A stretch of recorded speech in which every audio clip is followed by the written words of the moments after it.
Alors, est-ce qu'on peut s'arranger, est-ce qu'on peut s'organiser différemment? Ben, évidemment, c'est la proposition de Jésus. La proposition de Jésus, c'est que les relations humaines soient basées sur l'amour, c'est-à-dire le devoir de nous aimer les uns les autres.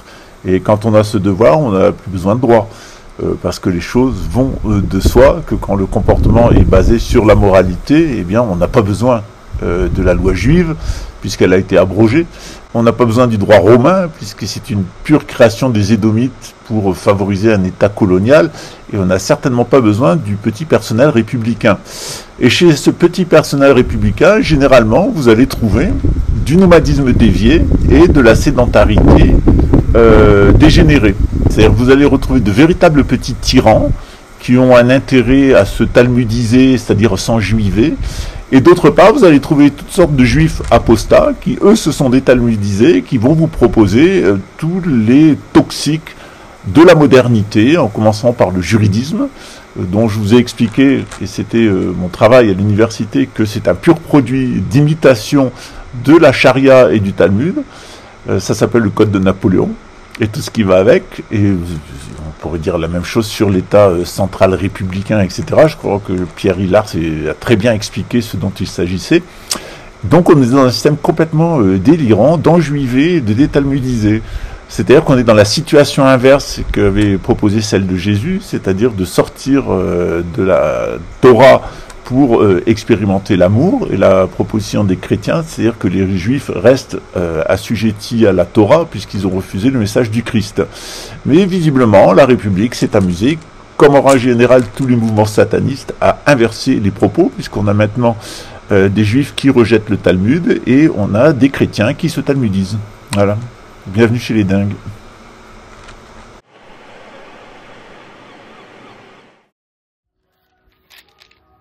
Bonjour les amis, j'espère que vous allez bien, je suis Lama Kunzang. On va se retrouver dans quelques heures pour un live consacré à la question juridique. En réalité, ce que je vais vous expliquer aujourd'hui, c'est très simple à comprendre. Mais vous allez voir que les grands intellectuels de la République et tous les grands intellectuels du monde qui se sont vautrés dans ce qu'on appelle la religion juridique, eh bien, ne sont même pas capables de le comprendre. Vous connaissez tous, eh bien, l'avocat Maître Labattu. Et Maître Labattu, figurez-vous qu'on a eu les mêmes profs. Donc on a eu sans doute le meilleur professeur de droit pénal, de criminologie et d'histoire du droit de tout l'univers, qui est le professeur Roujoux de Boubé, qui était président de la Cour d'appel de Toulouse. On l'avait en prof en droit et en sciences politiques et en sciences économiques. Vous savez que moi j'ai une licence de sciences économiques, une maîtrise de droit et j'ai fait les cours de l'IEP, de Sciences Po. Et donc, dans ce contexte-là, le professeur Roujoux de Boubé, qui venait de la vieille noblesse occitane, nous a certainement inspiré aussi le professeur Labattu, mais on a eu aussi une chance extraordinaire, c'est d'avoir la sœur du juge Bruguère, mademoiselle Marie-Bernadette Bruguère, qui était, sans faire de mauvais jeu de mots, une masse de connaissances incroyables. C'est-à-dire, elle nous a baladé elle m'a baladé pendant 3 ans dans l'intégralité des systèmes juridiques de l'histoire et de la planète. C'est-à-dire, si vous voulez savoir comment fonctionnait le droit chez les Incas, chez les Égyptiens, chez les Chinois, chez les Mésopotamiens, chez les Sumériens, à Ur, chez les Grecs, chez les Romains, etc. J'ai aussi le professeur Sicard, qui est un éminent professeur, le professeur Gilles. On avait un ensemble de 4-5 profs de droit exceptionnels. J'ai eu les mêmes profs que monsieur le maître Labattu. Et alors, c'était très rigolo, puisque en cours des idées politiques, avec mademoiselle Marie-Bernadette Bruguère, on s'amusait beaucoup, parce que rares sont les étudiants qui sont capables d'arriver à ce niveau de compréhension, c'est pourtant simple, mais on s'aperçoit à ce moment-là, quand on réalise ça, le niveau d'imbécilité des gens qui nous entourent. Je vais d'abord vous décrire le système de l'Ancien Régime, comment il fonctionnait, il est assez simple, et puis comment, sur la base du Talmud, du droit ottoman et du droit romain, des déjudaïsés, des déjuivés, j'allais dire, ont créé une espèce de système complètement dingue. Vous avez le noachisme pour la religion, c'est une espèce de religion catho-talmudiste qui serait la synthèse de tout. Ils ont essayé de nous embarquer dedans avec le Dalai Lama, nous on a dit non. Et de l'autre côté, c'est cette espèce d'usine à gaz juridique qui est d'une imbécilité totale, avec son histoire d'individu souverain dont la souveraineté est limitée finalement par le procureur. On est vraiment dans Jacouille la fripouille, on a eu ça à la Révolution française, dans toute sa caricature, mais ça continue. Oh là, messire! Qu'est-ce donc toutes ces hordes? Ne fusillez pas ces espions anglais! Je tiens à les interroger moi-même avant de les envoyer à la guillotine.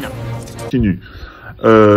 Souvent, pour rire, eh bien, je dis que la première chose qu'on fera quand le roi reviendra, c'est de faire des examens psychiatriques des membres du parquet en France, mais je crois que c'est dans le monde entier. Il faut vraiment s'interroger sur l'orientation mentale et l'état psychiatrique des juges du parquet, donc des juges debout, parce que ça vaut son pesant d'or. Tous les blocages que vous avez au niveau républicain, toutes les injustices que vous avez dans le monde, une seule et unique institution en est responsable, ce sont les parquets. Alors vraiment les procureurs, ici les promoteurs, c'est vraiment les hommes à abattre, parce que généralement, ce sont des gens qui sont complètement enfermés dans la corruption, complètement impliqués dans ces affaires de rituels de sang pédocriminels, etc. et satanistes, qui sont complètement au service des puissances d'argent et qui se prennent pour les souverains de l'univers.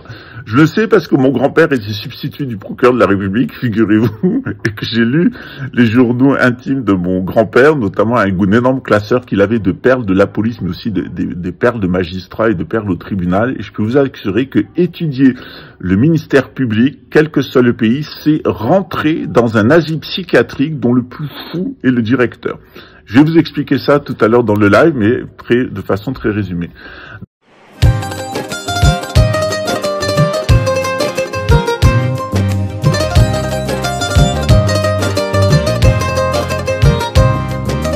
If you wanna run away with me and know a galaxy and I can take you for a ride. I had a premonition that we're falling into the way the music don't stop for life. Glitter in the sky, glitter in my eyes, shining just way I like. If you feel like you need a little bit of company, you make me at the perfect time. Très résumé. Dans l'Ancien Régime, on a un tout autre système. On a un système qui est basé sur la manifestation sur Dieu et la manifestation du Christ et l'instruction de Saint Paul. Qu'est-ce que nous dit Saint Paul? Il n'y a plus de loi. La seule loi qui doit prévaloir, c'est la loi de l'amour. Saint Paul le dit dans la lettre de Saint Paul apôtre aux Romains, la loi juive est rendue caduque parce qu'elle n'a engendré que de la mort et de l'hypocrisie.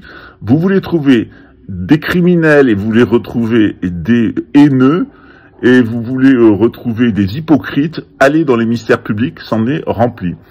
J'ai plus d'indulgence pour les juges du fond parce qu'au moins, eux, ils essayent de comprendre les situations. Alors, l'Ancien Régime, il fonctionne sur l'au-delà. Évidemment, il fonctionne sur la religion. Jésus met fin à tous les rituels de sang et on recherche la paix et la fécondité. Qui est souverain? Ben, c'est évidemment Dieu. Et Dieu mandate, c'est le roi. Mais le roi, il n'est pas tout seul entre Dieu et entre Dieu et le peuple. Donc il y a Dieu, il y a le roi, il y a le peuple. Le roi, il est là au milieu, mais entre le roi et Dieu, il y a un intermédiaire, c'est ce qu'on appelle le Pontifex Maximus. C'est le pape, et le pape, eh bien, il est celui qui décide de gracier ou de châtier, parce qu'il a les clés de l'au-delà, les deux clés de Saint-Pierre. Donc il y a bien un intermédiaire entre Dieu et le roi, qui est le pape. Ok ? Dans le système moderne, eh bien, on a une parodie satanique de ça, où vous avez l'individu souverain qui se prend pour Dieu et qui va limiter d'une certaine façon, qui va limiter son pouvoir, eh bien, et qui est le mandataire de l'individu souverain, c'est le procureur de la République en général, les promoteurs de justice au Brésil. Et qui va jouer le rôle de pape? Ben, ce sont les avocats et ce sont les juges du fond. Donc, on a un système qui est complètement inversé. Quand j'étais à la fac de Toulouse à droit Sciences Po, eh bien, on a organisé le millénaire capétien. On avait invité le père de Louis XX, le duc d'Anjou et de Cadix, Alphonse XIII.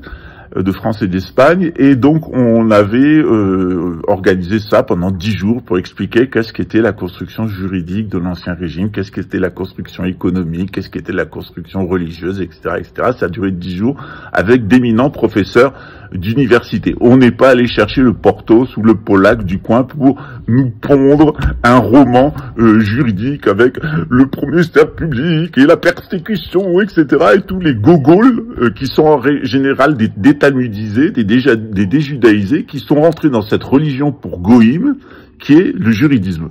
Les droits de l'homme, c'est vraiment la Torah pour goïm, et ça a été créé en règle générale par sous l'influence talmudique et aussi sous l'influence islamique, avec la charia. J'ai démontré ça dans mon mémoire de licence de droit sur l'histoire du Code civil, que Napoléon avait en réalité plagié des dispositifs entiers du Talmud et du Code ottoman, qui est inspiré par le droit romain et quelques règles d'Ancien Régime pour créer cette espèce de monstre qui est le juridisme français, le juridisme impérial qui deviendra le juridisme républicain. Donc on est vraiment là dans une usine à gaz qui est d'un ridicule absolu. Ils ont été incapables de construire une construction juridique qui fonctionne. Et la preuve, c'est que Marie-Julie Jaïni nous dit que au moment où la France sera ingouvernable parce qu'il n'y aura pas de majorité à l'Assemblée nationale, on y arrive, et que la loi de finances ne sera pas votée, ce qui va créer une faillite de la France et une guerre civile en France, eh bien tous les prisonniers seront libérés de prison parce qu'elle dit toutes les lois scélérates votées dans la Chambre des imposteurs n'auront plus d'application. Et en effet, il y a une faille juridique qu'a bien trouvé le maître Labattu, que je connais, puisqu'on a eu les mêmes profs, lui et moi, c'est que depuis 1848, l'intégralité des textes juridiques français devraient être signés et promulgués par le roi. Et à partir du moment où ils ne l'ont pas été, eh bien, rien n'est applicable. On est dans une situation de fait.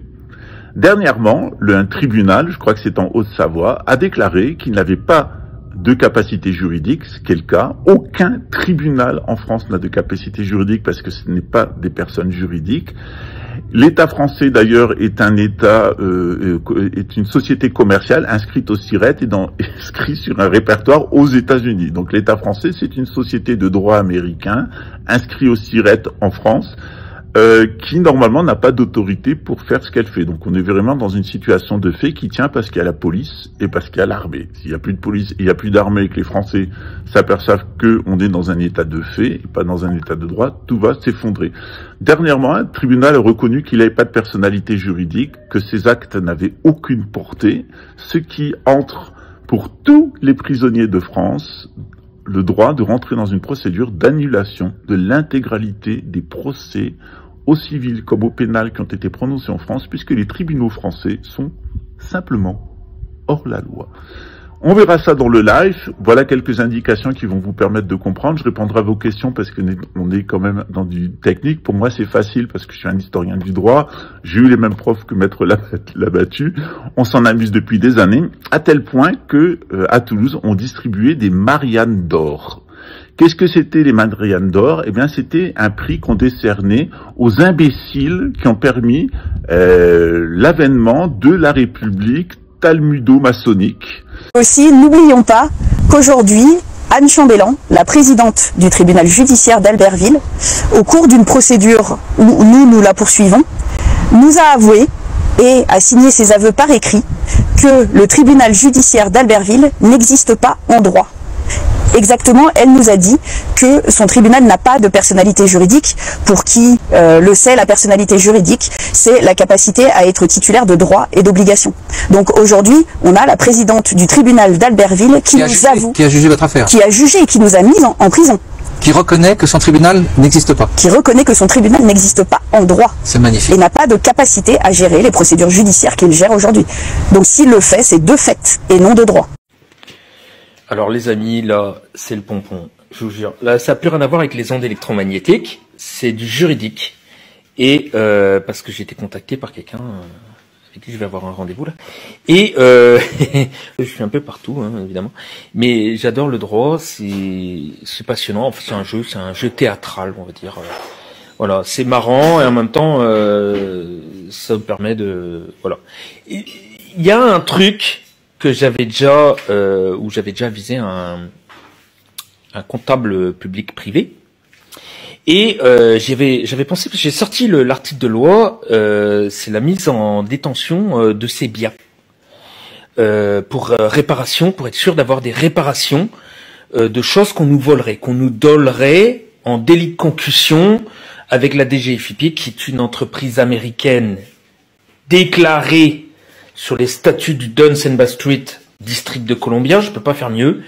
Pour les crétins qui veulent pas comprendre ou qui ne veulent pas voir, c'est des entreprises du droit international qui font du commerce en France grâce à un numéro de siret qui est faux, qui leur a été donné par l'INSEE pour pouvoir faire du commerce ici sur un territoire qui a été annexé par les Américains.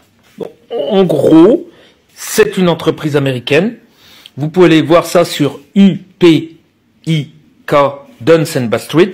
Vous mettez en français, parce que souvent c'est mis en allemand sur Google, en allemand, donc juste en dessous de la petite barre de recherche, vous mettez France, ok, et après vous marquez DGFiP, et là vous sort une dizaine de résultats, tous les DGFiP qui sont en France avec les adresses et tout.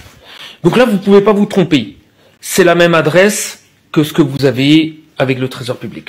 C'est tout, terminé. Voilà. À partir de là, ils ont un numéro de DUNS enregistré, ils sont bien enregistrés là-bas, et ils ne respectent pas la loi française qui dit que pour faire des facturations, toute entreprise doit être enregistrée au registre du commerce en France.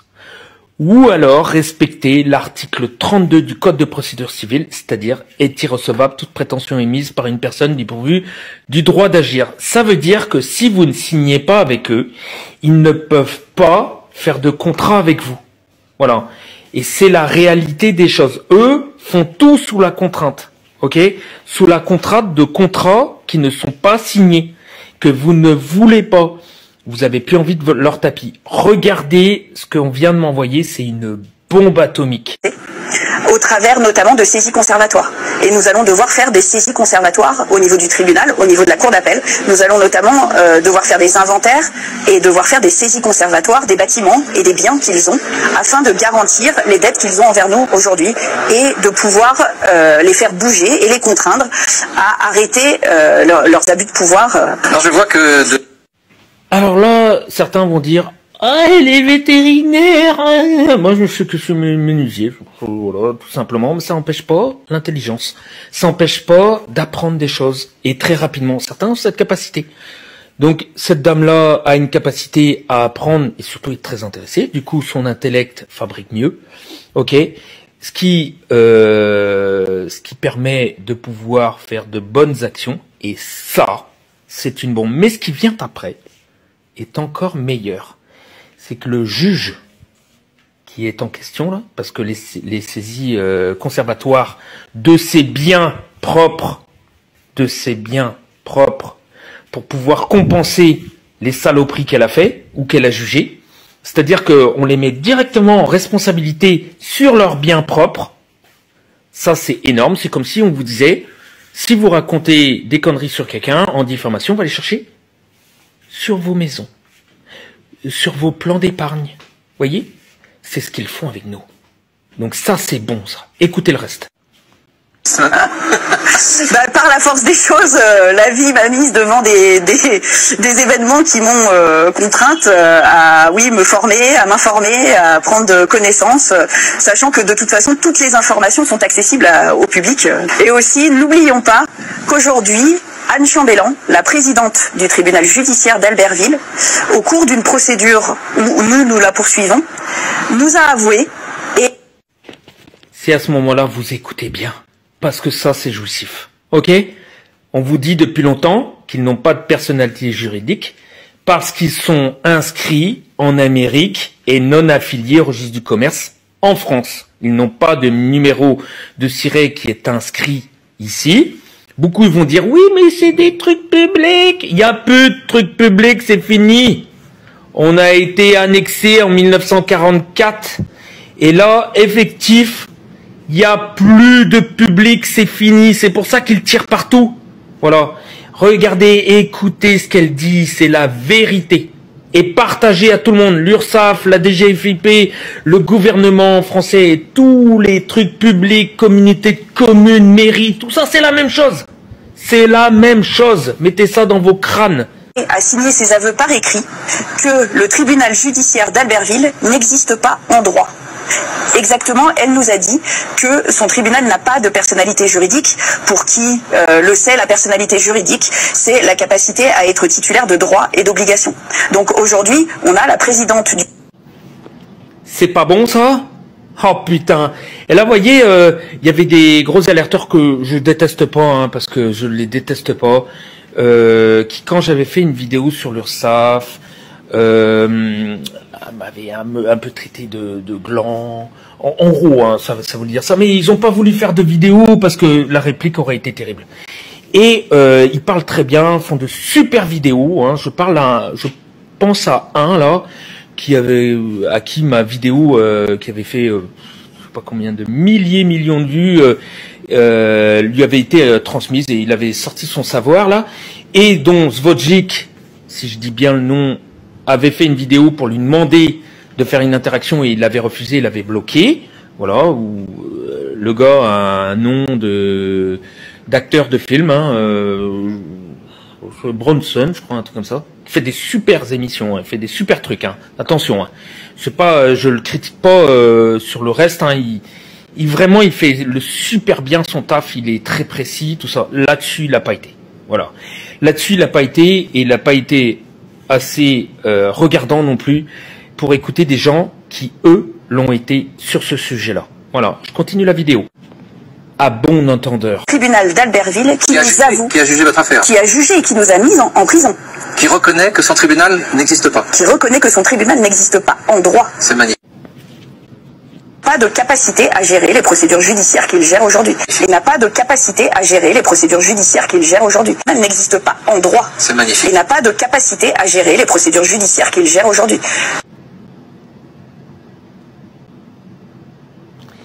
Donc s'il le fait, et elle le dit après, c'est de fait.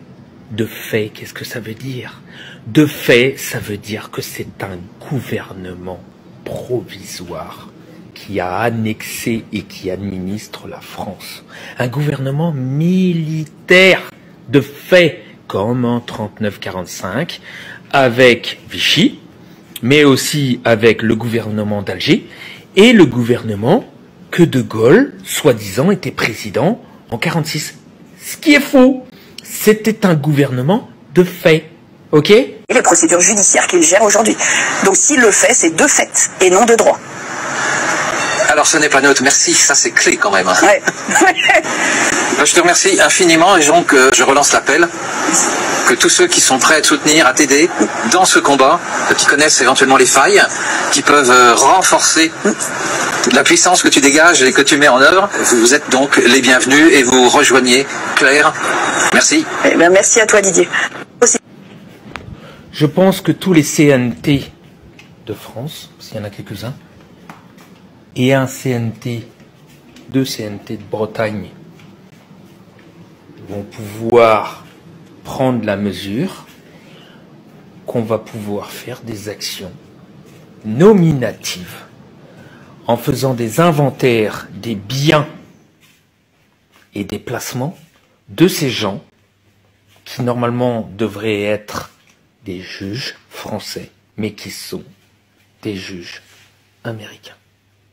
Et toute personne publique de l'entreprise publique ou de la société, eh ben, pourra être sous le coup de ça. Et leurs biens seront saisis, dispatchés, vendus, pour pouvoir redonner la valeur du vol, du dol et du délit de concussion qu'ils ont réalisé. Voilà ce que ça veut dire. Partagez, les amis. Une espèce de religion juridique avec une espèce d'usine à gaz. C'est la constitution de l'Union soviétique, vous avez le droit au bonheur, voilà. C'est du droit sans aucune portée, parce qu'en réalité, l'instrument clé de ce système-là, depuis la Révolution française, c'est le procureur de la République. c'est-à-dire et les préfets de police qui les appuient et les gens de l'état-major militaire. Mais surtout, au centre du dispositif, c'est le procureur de la République.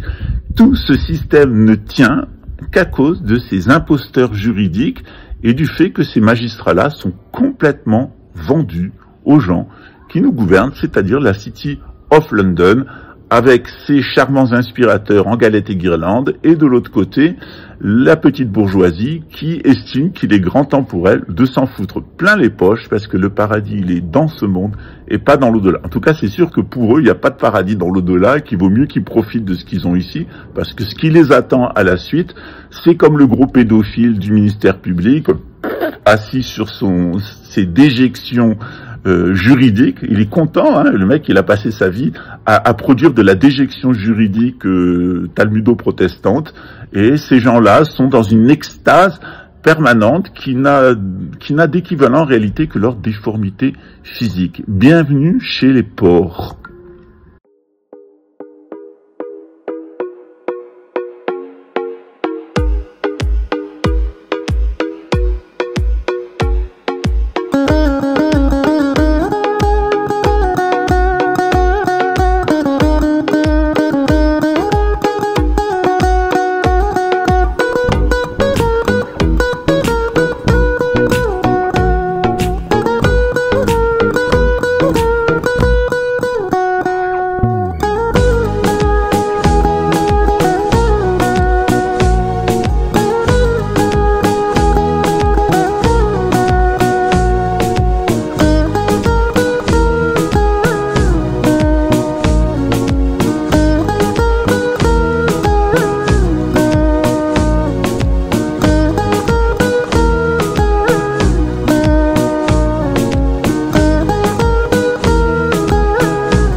personne ne veut croire et qui coûte très cher à ceux qui n'y sont pas initiés.